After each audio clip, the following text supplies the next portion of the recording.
Hi guys, मैं तुम्हारे लिए लेकर आई हूँ मोस्ट इंपॉर्टेंट एमसीक्यूज जो ट्रस्ट मी तुम्हारे आने ही वाले हैं तुम्हारे बोर्ड के एग्जाम में। जो तुम्हारे मैथ्स का बोर्ड का एग्जाम है 17 फैब को, और ये पार्ट 1 है। पार्ट 2 भी इसका आएगा आज ही। एंड ऑल्सो प्लीज यार, बहुत मेहनत लगती है, तो इसलिए वीडियो को लाइक कर दो एंड चैनल को सब्सक्राइब कर दो and please also share this with your friends. Okay, so let's start with the first question. तो क्या है तुम्हारा फर्स्ट क्वेश्चन? देखो, बहुत ही सिंपल क्वेश्चन है। अगर सम ऑफ जीरोस जो है √2 दे रखा है तो तुमसे वैल्यू ऑफ के पूछा है, मतलब ये पॉलिनॉमियल का क्वेश्चन है। यार मुझे सिंपल सी बात बताओ, सम ऑफ जीरोस क्या होता है? -b/a। And product of zeros क्या होता है? c/a। तो वही यहाँ पे लगाना है। देखो सबसे पहले, ठीक है, तुम्हें सम ऑफ जीरोस जो है, सम ऑफ जीरोस जो है that is given out to be -b/a, right? हमें पता है। एंड सम ऑफ जीरोस की वैल्यू तुम्हें दिख रही है यहाँ पे, √2 गिवन है, तो √2 इज इक्वल टू -b/a। अब मुझे जरा इस पॉलिनॉमियल में देख के बताओ, a की वैल्यू क्या है? 2, b की वैल्यू क्या है तुम्हारी? -k√2, right? एंड c की वैल्यू है 1। Simple is that. अब तुम्हारे b की वैल्यू यहाँ पे डाल दो इक्वेशन में, which is -k√2/a, which comes out to be 2, right? And this is 2। Okay guys, okay. Now क्या करना है? सिंपल सा है। ये माइनस माइनस क्या हो गया? प्लस हो गया, मतलब ये बचा k√2/2 ओके। एंड देन √2 से √2 कट गया एंड k की वैल्यू बताओ क्या आ गई? 2 आ गई। तो इसका आंसर क्या है गाइस? 2। समझ आ गया? ये हो गया हमारा पहला क्वेश्चन। एंड मैं भी चेक कर लेती हूँ इसका answer, that comes out to be 2, which is correct. Now let's jump to next question. Next question में देखते हैं क्या पूछा गया है। अच्छा, अपनी प्रोबेबिलिटी की क्वेश्चन है। एंड ट्रस्ट मी गाइस, बहुत इंपॉर्टेंट क्वेश्चन है। Please like the video and subscribe to my channel, okay? अच्छा, प्रोबेबिलिटी की क्वेश्चन पूछा है। इसमें बोला है कि प्लेयर के विनिंग की प्रोबेबिलिटी 0.79 है। ओके, तो हमें निकालनी है probability of his losing the same game. अच्छा, मुझे सिंपल सी एक बात बताना, क्या तुमने कॉम्प्लीमेंट्री इवेंट्स प्रोबेबिलिटी सुना है? राइट? क्या मतलब एक इवेंट के होने की प्रोबेबिलिटी प्लस उस इवेंट के ना होने की प्रोबेबिलिटी का जो सम होता है वो 1 के बराबर होता है। That means probability of event E plus probability of event E not occurring, उनका सम 1 के बराबर होता है। ये हमारा रिजल्ट है जो हमें पता होना चाहिए और इस पे क्वेश्चन पूछे जाते हैं। दैट मीन्स मुझे सिंपल सी बात बताओ, उसके विनिंग की प्रोबेबिलिटी क्या है? तुम्हारी विनिंग की प्रोबेबिलिटी है 0.79, राइट? एंड हमसे पूछा है उसके लूजिंग द गेम की probability, right? Now probability of winning the game plus probability of losing the game comes out to be 1, right? इसका सम 1 के बराबर होगा। नाउ बताओ प्रोबेबिलिटी ऑफ विनिंग कितना है? It is 0.79। That means 0.79 plus probability of losing is equal to 1, right? तो probability of losing the game क्या होगा? 1 minus 0.79, right? Probability of losing the game will be 1 minus 0.79, और ये कितना होता है? 0.21। तो तुम्हारा आंसर कितना है? 0.21। Let me check.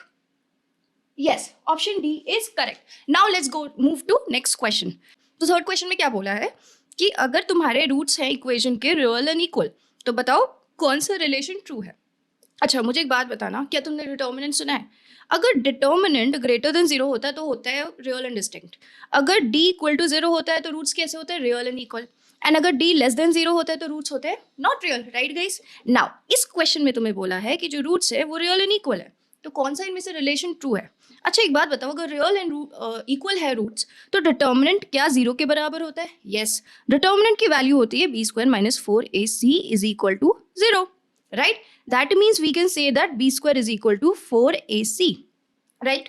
अब मुझे बताओ इनमें से कौन सा ऑप्शन इसके सबसे करीब लग रहा है? अगर मैं ac को यहीं रहने दूं और 4 को नीचे ले आऊं तो ये बन जाएगा b²/4 is equal to ac। और क्या तुम्हें ऐसा ऑप्शन दिख रहा है? क्या ये वाला ऑप्शन है? नहीं, इसमें तो 4 ही मिसिंग है। क्या ये वाला है? अगेन नहीं, 4 मिसिंग है। क्या ये वाला है? नहीं नहीं, ये भी, इसमें भी 4 मिसिंग है। हमारा ये वाला ऑप्शन करेक्ट जा रहा है, तो इसका आंसर है C. Okay, now let's jump to fourth question. Okay, तो फोर्थ क्वेश्चन हमारा एपी पे है, ठीक है, जिसमें हमें बोल रखा है कि फर्स्ट टर्म 7 है, nth term is 84 and your sum of first terms which is Sn is given out to be 2093/2, ठीक है? ये तुम्हारा क्वेश्चन है। देन तुमसे n की वैल्यू पूछी है। सबसे पहले सारे गिवन वाले लिख लो। गिवन क्या है कि a की वैल्यू तुम्हारे पास 7 है, राइट? nth टर्म तुम्हारे पास 84 है and sum of n terms तुम्हारे पास 2093/2 है, ठीक है? ओके, बताओ जरा nth टर्म का फॉर्मूला क्या होता है? an is equal to a plus n - 1d। क्या यही होता है फॉर्मूला, राइट? nth टर्म की वैल्यू ऑलरेडी 84 तुम्हें गिवन है, राइट? एंड a की वैल्यू क्या है 7 प्लस n की वैल्यू तुम्हें चाहिए, राइट? एंड d भी हमें यहाँ पे नहीं पता है, कोई नहीं, ठीक है? अभी सबसे पहले इसका रिलेशन देखो क्या आ रहा है। 84 माइनस 7 कितना होता है बोलो? मेरे पास मेरा फोन है, मैं कैलकुलेट करूंगी, but you don't use this, okay? तुम्हें खुद कैलकुलेट करना है। तो 84 minus 7 is 77, okay? Then 77 is equal to n minus 1 into D, ठीक है? ये तुम्हारा पहला इक्वेशन है, let it be number 1, okay? Now तुम्हें सम ऑफ n टर्म्स भी गिवन है। अब बताना जरा सम ऑफ n टर्म्स का फॉर्मूला क्या होता है? Sn is equal to n by 2 2a plus n minus 1d, right? तो Sn क्या गिवन है तुम्हें? 2093 बाई 2। n की वैल्यू तुम्हें निकालनी है, तुम्हें 2 इंटू ए की वैल्यू ऑलरेडी गिवन है विच इज 7 प्लस, देखो अब ये जो तुमने रिलेशन बनाया था ना, यहाँ पे काम आएगा। n माइनस 1d की जो वैल्यू है वो 77 यहाँ से पुट कर दो, तो क्या यहाँ पे तुम उसको 77 लिख सकते हो? हाँ लिख सकते हैं, 2 से 2 गया, ठीक है? तो ये आता है तुम्हारा 2093, ठीक है? n इधर ही रहने दो, ये हो गया 14 प्लस 77, ठीक है? 14 प्लस 77 तुम्हारा कितना होता है? That comes out to be, wait let me just calculate इस, 14 प्लस 77 इज 91, तो n इंटू 91 हो गया तुम्हारा 2093 के बराबर। तो क्या यहाँ से तुम्हारी n की वैल्यू आ जाएगी? आराम से आ जाएगी भाई, 2093 डिवाइड बाई 91, और तुम्हें n की वैल्यू मिल गई। तो that is 2093 divide by 91 comes out to be 23, तो n की वैल्यू हो गई तुम्हारी 23।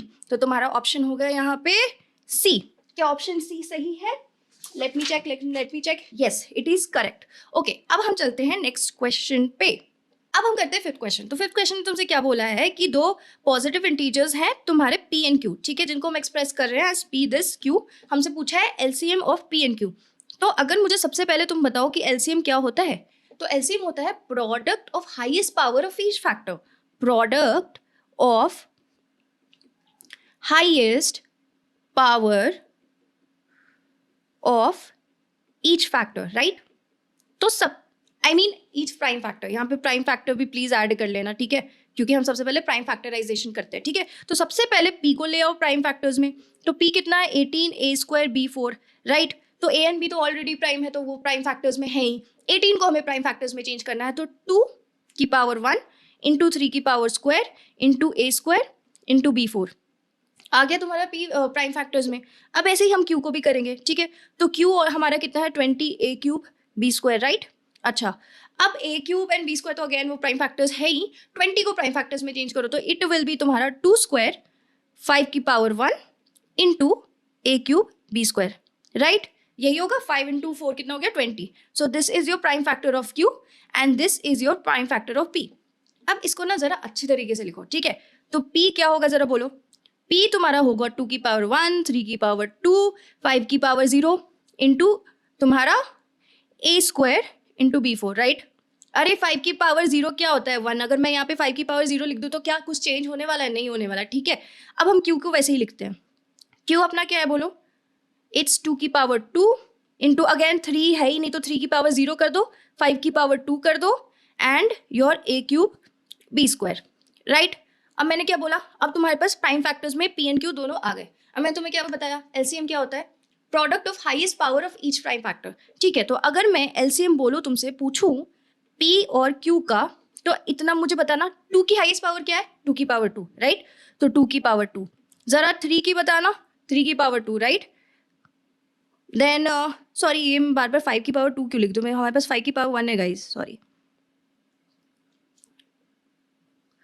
इट्स 5 की पावर 1। इधर 5 की पावर 1 है ना हमारे पास, ना ही 2 नहीं है हमारे पास, ठीक है? अब बताना 5 में, बताना जरा 5 की पावर 0 एंड 5 की पावर 1 में से बिगेस्ट पावर क्या है? 5 की पावर 1, तो 5 की पावर 1 लिख दी। देन इसमें बताओ तो a क्यूब हो गया, एंड देन इसमें बताओ मुझे तो b की पावर 4 हो गया, राइट? ठीक है, अब जरा इसको मल्टीप्लाई करना, तो ये हो जाएगा 2 की पावर 2 4 9 36, 36 इंटू 5 कितना होता है? 5 6 30, 5 6 15, 16 17 18, yes it will be your 180 a cube b4, right? So your answer should be D, ठीक है? क्या D है answer? Yes, D is the correct option. Now let's jump on to next question. Okay, next question तुम्हारा ये है, ठीक है? Okay, so next question is this. So A, B, C में AD मीडियन है. Okay, जरा बना लेते हैं जरा, ठीक है? Wait, let me just make it. Yeah. Okay, ये तुम्हारा ट्राइंगल है A, B, C, ठीक है? जिसमें तुम्हारा AD क्या है? मीडियन है. This is D, this is median. अब मीडियन का क्या? ओके, सबसे पहले ए के तुम कोऑर्डिनेट्स लिख दो.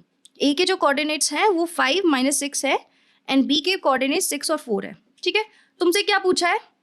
लेंथ ऑफ एडी पूछा है, इसकी लेंथ पूछी है. अच्छा, लेंथ ऑफ एडी पूछी है मतलब तुम्हें डिस्टेंस फॉर्मूला लगाना होगा, राइट? डिस्टेंस फॉर्मूला लगाने के लिए क्या तुम्हें डी की कोऑर्डिनेट्स पता होने चाहिए? सी के कोऑर्डिनेट्स तुम्हें 0,0 गिवन है, ठीक है? अरे सिंपल सा क्वेश्चन है, एडी की लेंथ पूछी है तो एडी की लेंथ पता करने के लिए क्या तुम्हें डी के कोऑर्डिनेट्स पता होने चाहिए? एंड डी के कोऑर्डिनेट्स कैसे निकलेंगे? सबसे पहले मेरे को बात बताओ. एडी तुम्हारा मीडियन है, राइट? एडी मीडियन का काम क्या होता है? सामने वाली लाइन को इक्वल पार्ट्स में डिवाइड करना. दैट मीन्स यहाँ पे तुम बोल सकते हो कि जो तुम्हारा बी डी है वो सी डी के बराबर है, राइट? दैट मीन्स तुम्हारा डी क्या है? D is mid point. तो क्या मिड पॉइंट फॉर्मूला नहीं लगा सकते हो? मिड पॉइंट फॉर्मूला क्या होता है? x1 + x2/2 for x coordinate and y1 + y2/2 for your y coordinate, right? तो जरा मुझे बताना डी के कोऑर्डिनेट्स क्या निकलेंगे. अगर मैं पूछूं तुमसे डी के कोऑर्डिनेट्स तो तुम क्या बोलोगे? 6 + 0/2 देन 4 + 0/2, राइट? तो डी के तुम्हारे कोऑर्डिनेट्स क्या आ गए? 3/2, राइट? 3/2 ही होंगे. अरे सिंपल सी बात है, देखो ना, 6/2 कितना होता है? 3 होता है, मतलब 3. एंड देन 4/2 कितना होता है? 2 होता है, मतलब कि 2. नाउ सिंपल सा है. अब तुम क्या इसमें डिस्टेंस फॉर्मूला लगा सकते हो. तुम्हें ए के कोऑर्डिनेट्स पता है, that is your 5 - 6, right? 5, -6 and D के coordinate comes out to be your 3, 2, ठीक है? डिस्टेंस फॉर्मूला लगा दो. डिस्टेंस फॉर्मूला क्या होता है? 5 - 3 का होल स्क्वायर प्लस -6 - 2 का होल स्क्वायर, राइट? 5 - 3 कितना होता है? 2, मतलब 4 प्लस ये हो गया तुम्हारा -6 - 2 इज -8 - 64, राइट? तो this comes out to be √68, ठीक है? √68 यूनिट्स. एंड क्या है ऑप्शन में? Yes, it is available. A is your answer. Now let's jump to next question. अच्छा, अब ये तुम्हारे ट्रिग्नोमेट्री का क्वेश्चन है. तुमसे बोला है कि sec theta - tan theta m है तो sec थीटा + tan थीटा कितना होगा? मुझे सिंपल सी एक बात बताओ, तुमने ये वाला फॉर्मूला पता होगा. sec² थीटा - tan² थीटा 1 होता है, पता है ना, राइट? अब मुझे एक बात बताओ, अगर तुम्हें ये पता है तो तुम्हें ये भी पता होगा कि a² - b² होता है a + b, a - b, right? यही होता है. अब क्या तुम इसको इस तरीके से लिख सकते हो? हाँ, लिख सकते हो. तो लिखो जरा. तो ये हो गया sec theta + tan theta, right? Which is your a + b and then sec theta - tan theta which is your a - b is equal to 1, right? ऐसे ही लिखेंगे. अब तुम्हें sec थीटा - tan थीटा की वैल्यू m ऑलरेडी दे रखी है, तो दिस इज m, राइट? तो दिस इज m. तो sec theta + tan theta into m is equal to 1, right? तो तुम्हें किसकी वैल्यू चाहिए? sec थीटा + tan थीटा की. तो वो क्या हो गई? sec theta + tan theta is equal to 1/m. So your answer is C. क्या इसका आंसर C है? यस, इसका आंसर C है. ओके, आगे चलते हैं. अब करते हैं 8th question. Okay, so this is, मैं तुम्हें बता रही हूँ, प्लीज वीडियो को लाइक कर दो. And I am telling you, ये वो क्वेश्चन है जो तुम्हारे पेपर में आने वाले. इनफैक्ट अगर सेम नहीं आएंगे तो ऐसे ही कुछ क्वेश्चन आएगा, नहीं तो तुम्हारी नंबरिंग चेंज करके आ जाएगी. So please like and subscribe. Now let's go to next question. So this is the question. Okay, ये तुम्हारे पास एक डेटा गिवन है, ठीक है? हम सबसे पहले क्या कर रहे हैं कि उसमें से सारे जो इवन नंबर्स हैं ना वो रिमूव कर रहे हैं. सो तुम्हारे पास डेटा है 1, 4, 7, 9, 16, 21, 25, राइट? इसमें से हम सारे के सारे इवन नंबर्स को रिमूव कर रहे हैं. तो रिमूव कर दो जरा. जब तुम इवन नंबर्स को रिमूव कर दोगे, कौन कौन से तुम्हारे even numbers? 4, 16, right? Only 4 and 16. तो इवन नंबर्स को रिमूव करने के बाद तुम्हारे डेटा ये बन गई, राइट? ओके, अब आगे सुनते हैं. अब क्या है? प्रोबेबिलिटी पूछी है of getting prime number from the remaining data set. हमसे पूछी है probability of getting prime number from the remaining data set. अच्छा बताओ, प्राइम नंबर क्या होते हैं? ऐसे नंबर जो या तो खुद उनका फैक्टर 1 होता है या तो वो इटसेल्फ फैक्टर होता है, राइट? यही होते हैं प्राइम नंबर। हमसे पूछा है probability of prime number, right? Prime number, ठीक है। अब मुझे सबसे पहले एक बात बताओ, प्रोबेबिलिटी होती क्या है? Number of favourable outcomes upon total outcomes, right? मुझे बताना टोटल आउटकम्स कितने हैं? 1 2 3 4 5, मतलब नीचे 5 आ गया। नाउ मुझसे पूछा है probability of getting a prime number from this data set. अब मुझे बताओ यहाँ पे प्राइम नंबर कौन से हैं? प्राइम नंबर कौन से हैं? Is 1 a prime number? No, it's not a prime number. Is 9 a prime number? No. It's 21 a prime number? No. 25 a prime number? No. Only 7 is the prime number. मतलब ऊपर क्या आ गया? Number of favourable outcome, that is 1. Then probability of getting a prime number from this data set is your 1 by 5, right? So your answer is B. Got it guys? बहुत ही simple question था, इसका answer क्या है? B, right? Correct है। Okay, now let's jump to next question. Next question is this. Okay, this is also a nice question. अब बच्चे इसमें कंफ्यूज हो जाते हैं कि ये लिखा क्या है। सबसे पहले मुझे एक बात बताओ, अगर तुम इस चीज को देखोगे तो ये किसका सिंबल है? ये है तुम्हारे मीन का सिंबल। अब मुझे बताओ मीन की फॉर्मूला पूछूं तो क्या होता है? तुमसे मैं पूछूं तो क्या होता है? बताओ जरा। Sigma F I X I upon sigma of F I, क्या यही होता है? अब तुम्हें इसकी वैल्यू पूछी है, कुछ नहीं है, एक डेटा सेट गिवन है और उसकी फ्रीक्वेंसी गिवन है और तुमसे इसकी वैल्यू पूछी गई है। अच्छा, अभी जिसकी वैल्यू पूछी गई है वो लिख लेते हैं, ठीक है?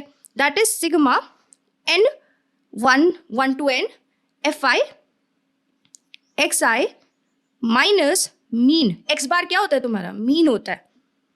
इसकी वैल्यू पूछी है तो सबसे पहले एक काम करो, इसको मल्टीप्लाई कर लो दोनों में। हाँ, तो ये बन जाएगा तुम्हारा sigma 1 N F I X I minus X bar sigma 1 to N F I. क्या यही होगा? ठीक है, क्या यही होगा? अब आ जाओ यहाँ पे, अब आ जाओ यहाँ पे, ठीक है? क्या तुम इस चीज को ऊपर लिख सकते हो? लिख सकते हो ना? तो this is sigma F I X I की जो वैल्यू हो गई वो कितनी हो गई? X bar sigma F I, right? मैंने क्या बोला? ये फॉर्मूला होता है तुम्हारे मीन का, राइट? तुम क्या इसको इधर ऊपर लेके जा सकते हो? लेके जा सकते हो। तो sigma F I X I की वैल्यू क्या हो गई? X bar sigma F I, right?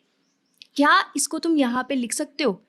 क्या ये जो वैल्यू है इसको यहाँ पे लिख सकते हो? तो ये कितना हो गया तुम्हारा? अब बोलो ये कितना हो गया? सिंपल सा क्वेश्चन है, इसका आंसर भी अभी तुम्हें पता चल गया होगा। इसकी वैल्यू यहाँ पे लिख दो तो ये हो गया तुम्हारा X bar sigma F I, right? और ये भी तुम्हारा X bar sigma F I है। दैट मीन्स क्या ये 0 हो गए? तो इसकी वैल्यू कितनी हो गई? 0। तो आंसर क्या हो गया? D. Let me check the answer. Yes, it is D. Okay, got it? बहुत ही सिंपल क्वेश्चन था। Now let's jump to next question. Okay, again polynomial का क्वेश्चन है। तुमसे पूछा है, बोला है कि ये जो पॉलिनोमियल है ना, इसके जो जीरोज हैं वो ट्वाइस है ऑफ दिस पॉलिनोमियल। तो हमसे वैल्यू ऑफ पी पूछा है। हमारे पास यहाँ पे 2 पॉलिनोमियल है, एक है x square plus P x plus Q, ठीक है? इसके जो जीरोज है वो ट्वाइस है इसके जीरोज। अरे समझ गए ना? इसके जो जीरोज हैं वो डबल है इसके जीरोज के, राइट? तो तुमसे वैल्यू ऑफ पी पूछी है, ठीक है? तो हमें इसके तो जीरोज पता ही नहीं है कैसे निकालेंगे, लेकिन क्या हम इसके जीरोज निकाल सकते हैं? और इसके जो जीरोज निकले, इसके अगर मान लो जीरोज ए और बी निकले तो क्या होगा? इसके जो जीरोज है वो हो जाएंगे 2a एंड 2b, राइट? क्यों? क्योंकि यहाँ पे बोल रखा है कि इसके जो जीरोज है वो ट्वाइस है इसके जीरोज के, राइट? तो सबसे पहले इसके जीरोज निकाल लेते हैं। कैसे निकालते हैं? मिडिल टर्म स्प्लिट करके। सिंपल सा 4x minus 5x minus 6 is equal to 0, right? अब इसकी हमें मिडिल टर्म स्प्लिटिंग करनी है। क्या तुम्हें मिडिल टर्म स्प्लिटिंग करनी आती है? नहीं आती है तो वो सीख लो, ठीक है? ओके, हमें क्या करना है? मिडिल टर्म स्प्लिटिंग करनी है। तो सिंपल सी बात है, जो प्रोडक्ट होना चाहिए वो -5 के बराबर होना चाहिए। हमें ऐसे 2 नंबर चाहिए जिनके जो प्रोडक्ट है वो -5 के बराबर होने चाहिए। देन उनका जो नॉट प्रोडक्ट, जो प्रोडक्ट है वो तुम्हारे -24 के बराबर होना चाहिए, ठीक है? एंड जो तुम्हारा ऐड है, ऐड करके -5 के बराबर होने चाहिए। ऐसे 2 नंबर के कॉम्बिनेशन। तो मुझे ऐसे 2 नंबर के कॉम्बिनेशन लग रहे हैं -8 +3। जरा देखो, अगर इनको तुम ऐड करोगे तो -5 मिलेगा, इनको मल्टीप्लाई करोगे तो -24 मिलेगा, जो हमारे क्वेश्चन की रिक्वायरमेंट है। तो -5x को इस नंबर से रिप्लेस कर दो। तो this will be 4x minus 8x plus 3x minus 6 is equal to 0। Okay, now अब क्या करना, मिडिल टर्म स्प्लिट कर लिया हमने. Now just find the value of X. तो this will be 4x, x minus 2 plus 3, x minus 2 is equal to 0, right? That means 4x plus 3 and x minus 2 will be equal to 0. That means x की value आ गई -3/4 and x की value हो गई 2. ये किसके zeros निकले guys? ये किसके जीरोस निकले? इसके, राइट? नाउ अपना जो पॉलिनोमियल है x square plus P x plus Q, x square plus P x plus Q, उसके जो जीरोज हैं वो इन दोनों के ट्वाइस हैं, राइट? मतलब इसके जीरोज अगर मैं पूछूं तो क्या होंगे, 2 इंटू -3/4 एंड 2 इंटू 2, राइट? तो इसके जीरोज हो गए तुम्हारे -3/2, 2 1 ज़ा 2 ज़ा एंड दूसरा जीरो हो गया 4.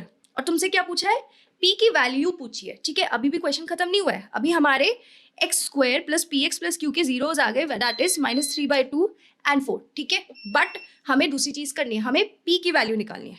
We need to find p. Okay, अब मुझे सिंपल सी बात बताओ, क्या तुम्हें सम ऑफ जीरो पता है? सम ऑफ जीरो क्या होता है? -b/a. सम ऑफ जीरोज होता है -b/a, राइट? तो यहाँ पे हमारे जीरोस पता ही है, उनका sum -3/2 plus 4 is equal to, बताना जरा b की वैल्यू क्या है?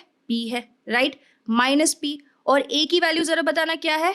1 है, तो बाय 1, राइट? तो p की वैल्यू क्या हो गई? p की वैल्यू क्या हो गई? That comes out to be -3 plus 8/2, right? 5, right? 5/2, right? And p is 5/2, तो p की वैल्यू क्या आ गई? -5/2, right? So your answer is a. क्या a है answer? Let me check. Yes, it is. A is your answer. Okay. Now let's jump to next question. Okay. Next question क्या बोला है कि distance between these two points is 15. तो x की value तुम्हें बतानी है. बहुत सिंपल क्वेश्चन है. अगेन क्या करना है, सिंपल सा यहाँ पे तुम्हारा डिस्टेंस फॉर्मूला लग रहा है. a के कोऑर्डिनेट्स मैंने मान लिए कि 3 -5 है. b के कोऑर्डिनेट्स मैंने मान लिए x -5 है. तो तुम्हें a b की ऑलरेडी वैल्यू 15 दे रखी है. तुम्हें यहाँ पे x की वैल्यू चाहिए. तो क्या करना है, सिंपल से कुछ नहीं करना है, डिस्टेंस फॉर्मूला लगाना. That is 15 is equal to 3 - x का होल स्क्वायर प्लस -5 प्लस 5 का होल स्क्वायर, राइट? तो ये क्या हो गया, ये तो हो गया 0, right? This comes out to be 0, right? And this will be, अगर मैं दोनों साइड स्क्वायर कर दूं तो ये हो गया 15 का square and this will B 3 - x का होल स्क्वायर, राइट? यही हो गया. अब 15 इंटू 15 कितना होता है? 225 होता है, ठीक है? मैं अपना कैलकुलेटर भी खोल लेती हूँ जरा. This is 225. नाउ 3 - x का होल स्क्वायर बोलो, x - 3 का होल स्क्वायर बोलो, दोनों बात सेम है. तो x square plus 9 - 6x, right? अब जरा एक काम करो, इस 225 को इस साइड ले आओ, ठीक है?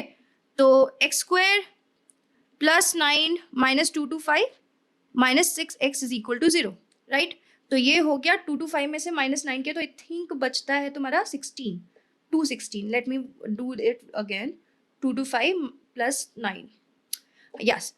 तो ये हो गया x square -6x plus -216 is equal to 0, ठीक है? ठीक है, अब इसका क्या करना है यार, मिडिल टर्म स्प्लिट करना है और x निकालना है, ठीक है? अच्छा, मिडिल टर्म स्प्लिट के लिए क्या करेंगे, प्रोडक्ट तुम्हें क्या चाहिए, प्रोडक्ट होना चाहिए तुम्हारा -216, राइट? एंड तुम्हारा ऐड करके आना चाहिए -6, ठीक है? तो कैसे करेंगे यार, बहुत सिंपल है, 216, ठीक है? तो 2 1 ज़ा 0, 2 5 ज़ा 4 ज़ा, राइट? सॉरी 2 8 ज़ा, हाँ ठीक है. 2 2 ज़ा 2 7 ज़ा 3 9 ज़ा 3 3 ज़ा 1, राइट? तो हमें ऐसे कॉम्बो ऑफ नंबर्स करने हैं जो हमें प्रोडक्ट -216 दे एंड ऐड करके ये मिले, राइट? तो अगर मैं देखूँ तो ये मुझे 3 3 ज़ा 9 9 2 ज़ा 18, एक -18, ठीक है? और क्या बोलते हैं, 3 2 ज़ा 6. हाँ, अगर मैं इन दोनों का कॉम्बो करूँ तो मुझे मल्टीप्लाई करके -26 मिल रहा है, ठीक है? एंड ऐड करके मुझे -6 मिल रहा है, ठीक है? तो दिस इज आवर कॉम्बो. तो x स्क्वायर -18x, ठीक है, plus 12x -216 is equal to 0. Okay यार, कुछ नहीं करना, मिडिल टर्म स्प्लिटिंग करनी है, ठीक है? x -18 plus 12x -18 is equal to 0. That means x - 18 x plus 12 is equal to 0. तो x comes out to be 18 और x comes out to be minus का 12. So the answer is B, right? Yes, it is B. ठीक है, समझ आ गया. अब चलते हैं नेक्स्ट क्वेश्चन पे. अच्छा, नेक्स्ट क्वेश्चन है तुम्हारे ट्रिग्नोमेट्री का. सबसे पहले मुझे एक बात बताओ, तुम्हें गिवन है cos अल्फा प्लस बीटा 0 के बराबर है और तुमसे पूछा है cos alpha plus beta by 2 की वैल्यू. ठीक है, तुमसे ये पूछा है. सबसे पहले तुम्हें इसके लिए ट्रिग्नोमेट्री आनी चाहिए. एंड ऐसे क्वेश्चन बहुत पूछे जाते हैं, रिजर्व भी हो सकता है कि किसी ना किसी के सेट में आ जाए. मुझे सबसे पहले एक चीज़ बताओ, अगर मैं तुमसे पूछूं cos की वैल्यू ऑन डिफरेंट एंगल्स, तो cos 0 कितना होता है, cos 30 कितना होता है, cos 45, cos 60 एंड cos 90. बताओ. तो cos 0 1 होता है, right? cos 30 is √3/2, cos 45 is 1/√2, cos 60 is half and cos 90 is your 0, राइट? यही होता है. Now tell me one thing, cos alpha plus beta तुम्हें 0 के बराबर है. मुझे बताओ cos की किस वैल्यू पे तुम्हें वैल्यू 0 मिलती है? cos की किस वैल्यू पे, एंगल की वैल्यू पे वैल्यू 0 मिलती है? तो तुम यहाँ से देख के बोलोगे कि हाँ cos 90 पे मुझे वैल्यू 0 मिलती है, राइट? तो क्या तुम इसे cos अल्फा प्लस बीटा को cos π/2 लिख सकते हो? cos 90 लिखो या cos π/2 लिखो, कोई मतलब नहीं है, ठीक है? कुछ भी लिख सकते हो. अब कंपेयर करना जरा, तो अल्फा कितना हो गया, अल्फा प्लस बीटा π/2 हो गया, राइट? पर तुमसे पूछा है अल्फा प्लस बीटा बाई 2 की value, cos alpha plus beta by 2 की वैल्यू. तो सबसे पहले इसको क्या करो, 2 से डिवाइड कर दो, जिससे तुम्हें अल्फा प्लस बीटा बाई 2 की वैल्यू मिल जाए, राइट? तो अल्फा प्लस बीटा बाई 2 की वैल्यू है π/4, राइट? तो अब मुझे बताओ, क्या यहाँ पे अल्फा प्लस बीटा बाई 2 की जगह π/4 लिख सकते हो? लिख सकते हो ना. तो cos π/4 की value, cos alpha plus beta by 2 की वैल्यू है cos π/4. cos π/4 की वैल्यू है 1/√2. So your answer is A. ठीक है, किसका answer A? Yes. Okay, now let's jump on to next question which is your 13th question. ठीक है, तो ये है तुम्हारा सरफेस एरिया एंड वॉल्यूम का क्वेश्चन, जहाँ पे तुम्हें बोल रखा है कि एक सॉलिड स्फेयर को हमने कट किया है 2 हेमिस्फेयर में. ठीक है, और तुमसे पूछा है surface area of that sphere to that 2 hemisphere taken together. ठीक है, तो सिंपली तुमसे पूछा गया है surface area of sphere by surface area of 2 hemisphere का रेशियो. ओके, एक और चीज़ यहाँ पे मेंशन नहीं है तुम्हें एक्सप्लिसिटली कि सरफेस एरिया का मतलब टीएसए है या सीएसए है. ओके, तो मैं तुम्हें एक बात बताना चाहूँगी कि जब भी सॉलिड स्फेयर, सॉलिड हेमिस्फेयर या सॉलिड क्यूब किसी चीज़ की भी बात करो और कुछ भी एक्सप्लिसिटली मेंशन ना हो, then we will take TSA. ठीक है, तो हम यहाँ पे TSA of sphere upon 2 into TSA of hemisphere का रेशियो निकालने के लिए पूछा गया है. Okay, now tell me what is the TSA of sphere. That is 4 πr², right? यही होता है. एंड मुझे बताओ टीएसए ऑफ हेमिस्फेयर कितना होता है? That is 3 πr², right? But तुमसे क्या पूछा है? तुमसे पूछा है TSA of sphere upon 2 into TSA of hemisphere, right? यही पूछा है. अब मुझे बोलो टीएसए ऑफ स्फेयर कितना है तुम्हारे पास? That is 4 πr², right? And तुम्हारे पास टीएसए ऑफ हेमिस्फेयर कितना है? 3 πr² into 2 which is 6 πr². ठीक है, क्योंकि हमें दोनों ratio of TSA of sphere upon 2 TSA of hemisphere पूछा है. ठीक है, यहाँ पे लिखा हुआ है, इन्होंने मेंशन कर रखा है कि ratio of surface area of sphere to that of 2 hemisphere taken together. ठीक है, that comes out to be 6 πr². अब मुझे बताओ πr² से πr² गया 2 3, राइट? तो कितना आ गया रेशियो बताओ? 2:3. So answer should be C. Is the answer C? Let me check. Yes, the answer is C. Okay, now let's go to next question. अब हमसे पूछा गया है the middle most observation of every data arranged in order is called. ठीक है, क्या उसे mod बोलते हैं, मीडियन बोलते हैं या मीन बोलते हैं? सबसे पहले मुझे बताओ मॉड क्या होता है. So the value that appears the most often is called mod, right? Mean क्या होता है? मीन का सिंपल सा मतलब होता है सारे पॉसिबल आउटकम्स को ऐड कर दो upon number of outcomes, right? यही होता है मीन. एंड मीडियन क्या होता है? क्या मीडियन वैसा डेटा पॉइंट है? रिमेंबर, मीडियन में तुम क्या करते हो? डेटा सेट को आइदर तुम अरेंज करते हो in ascending order and then in descending order. फिर देखते हो कि नंबर ऑफ टर्म्स अगर ऑड है तो n+1/2th टर्म, एंड अगर नंबर ऑफ टर्म्स इवन है तो n/2 और n/2 + 1 है टर्म, यही करते हो मीडियम में। अच्छा, अब तुमसे क्वेश्चन में मेंशन कर रखा है कि हमें मिडिल मोस्ट ऑब्जर्वेशन जानना है, जो कि जिसमें सारे डेटा सेट को हम अरेंज करते हैं इन ऑर्डर। तो बताओ किस में करते हैं? मीडियन में ही करते हैं ना, मीडियन में ही हम करते हैं, इधर इन असेंडिंग और इन डिसेंडिंग, एंड देन उसका मिडिल मोस्ट निकालते हैं हम और उसी को मीडियन बोलते हैं। तो इसका आंसर क्या है गाइस? इसका आंसर है B. So this is the answer, that is your B. Okay, समझ? Okay, now let's jump on to next question. Next question है ये तुम्हारा, ठीक है, एक सर्कल की बात यहाँ पे की जा रही है, हाँ, एंड उसका ओके, उसके जो सेंटर ऑफ द सर्कल है उसकी कोऑर्डिनेट हमें 2,0 गिवन है, ठीक है, एंड जहाँ सेंटर ऑफ द सर्कल के दोनों एंड पॉइंट्स को मिला देते तो वही तुम्हारा डायमीटर है। तो डायमीटर का एक एंड तुम्हें 6,0 गिवन है, ठीक है, एंड तुम्हें दूसरे एंड की वैल्यू निकालनी है।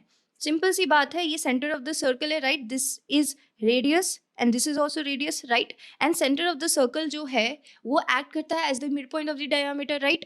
तो अगर तुम्हें इसका कोऑर्डिनेट पता है, तुम्हें मिड पॉइंट पता है, तो क्या तुम ए एंड बी निकाल सकते हो? ऑफकोर्स निकाल सकते हो। वही तुमसे पूछा है कि अदर एंड का कोऑर्डिनेट बताओ। तो सिंपल सा है, हम लिख सकते हैं 2 is equal to 6 + a/2, right.